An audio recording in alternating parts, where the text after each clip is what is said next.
How many of you drive an electric car, or maybe recycle and do what you can to help save our planet? Well, what if I told you that those things don't matter, and you'd probably argue that even every bit counts? I'm sure you've heard in light of the Black Lives Matter movement to get out and vote because your vote matters in order to go about change. Well, I'm here to tell you that your vote doesn't matter. And on November 3rd, 2020 is one of our most important elections, which is our next presidential election. But your vote doesn't really count. This is because you're not actually voting for a president. You're voting for representatives called electors to choose our next president. And according to the CE think tank of Newswire, March 9th, 2019, a handful of states and only 270 votes really matter when electing a president. That's crazy if you think about it, because when we have over 300 million people living in over 50 states, the Electoral College is an ancient system that's a problem for our democracy in today's world, and therefore it needs to be abolished. Today, I'll spend time going over the problems with the Electoral College and the reasons why it was established in the 1700s, and argue that the only system is to abolish it.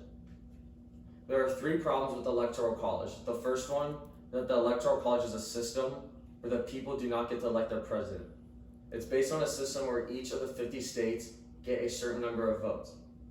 There are over 538 votes total divided between each state, based on the number of state legislators each state has, which means that most populous states get the most electoral votes in theory.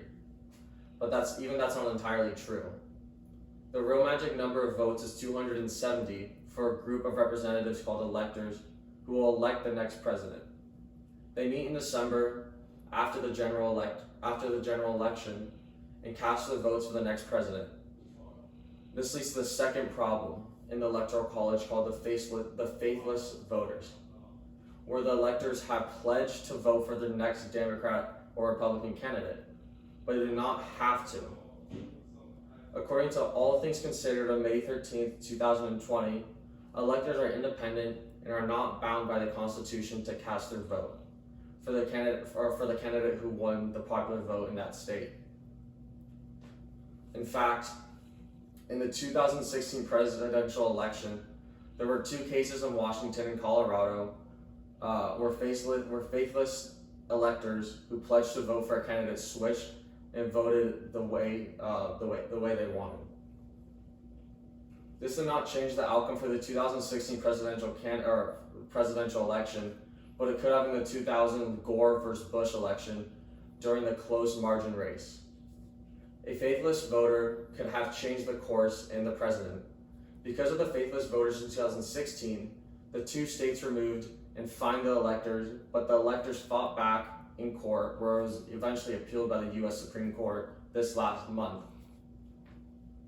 It was a much anticipated court case that politicians thought could change the course of history and the Electoral College forever. However, according to the Booklings of July 14th, 2020, it was a whole lot of nothing because the U.S. Supreme Court did not rule on whether the Electoral College was constitutional. It was ruled that the states had power to decide how they wanted to manage their electors. The third problem is that it's unfair. Undemocratic system where the winner, or in some cases the loser, takes all. In fact, President Trump was the fifth president in history where he was the loser according to the popular or people's direct vote, but won the election. The loser can become president with only 22% of the popular people's vote, according to the Washington Post on August 28, 2019. If they won enough electoral votes, and the voter in California has less power than a voter in Wisconsin. According to John Koza, the chairman of the National Popular Vote, in a YouTube video on February 2nd, 2020, he said that 3/4 of the states are just spectators in the presidential election. Even the voters that do count are not equal. And larger states are at unfair disadvantage because their voters are taken away and given to smaller states. For example, California is a Democratic state. That means that's almost 0% chance for President Trump or a Republican candidate can win with the 55 electoral votes in California. Even if a candidate wins 49% of the popular or people's vote in each state, these votes don't count because all the state's electoral votes go to the candidate who received at least 51% or more votes. Exceptions are made in Nebraska, who divide up the electoral votes, and however that there are about 25% of the states called swing states that could vote either way and will be the deciding state to determine the next president. It's even worse for almost about 4 million people who are U.S. citizens but do not get to vote because they live in a U.S. territory like Puerto Rico. Now that I've talked about the problems with the unfair system, let's look at some of the causes. The main reason the Electoral College was formed was based on the Constitution's founding fathers' distrust of the general population in 1787. And according to the Daily Beast of September 12, 2019, the big debate on how to elect a president during the Constitutional Convention, because the founders thought that the average man was too dumb to elect a president, and the slave states wanted their slaves to count as a part of their population. The founders thought the general public was not informed enough, but this was during a time when information traveled by horseback, so the time the info got to the country, it could have been changed. This was also the reason for electors could change their pledge and switch to another candidate. Another reason the electoral system was established was to avoid the 3 big populous states from taking over the smaller states' votes. However, according to History and Network of November 11, 2019, it was a way to balance power and created a winner-take-all system. This leads to the next reason why the system is dysfunctional, because of the swing states. They're the only ones that really determine the winner. This is the reason why presidential candidates spend their time and money campaigning in a handful of states and basically ignore their slam dunk states. The fact is that the founding fathers could not agree and debate over the best solution, and some like George Washington and Ben Franklin settled for a defective system and thought it would be amended later. With these reasons, it's more important than ever to look at the only solution.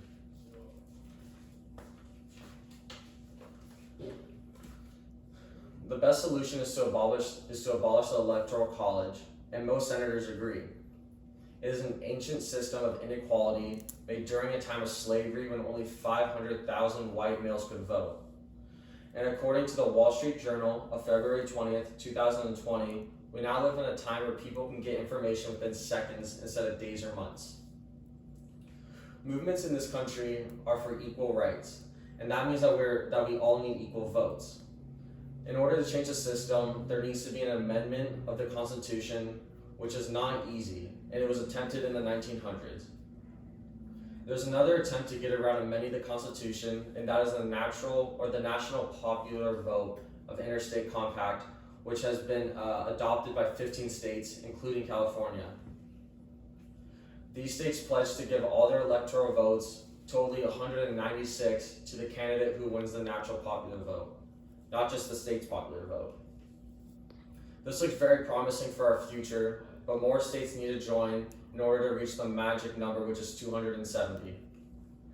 Now that I've identified a promising solution, I want to recap. In conclusion, the Electoral College is based on a winner-take-all, where the losing candidate can become the most important person in America. We live in a democracy, but our voice does not matter. In some cases, other than American voices matter more. We live in a time where movements like Black Lives Matter and gay and women's rights are the forefront to push for equality.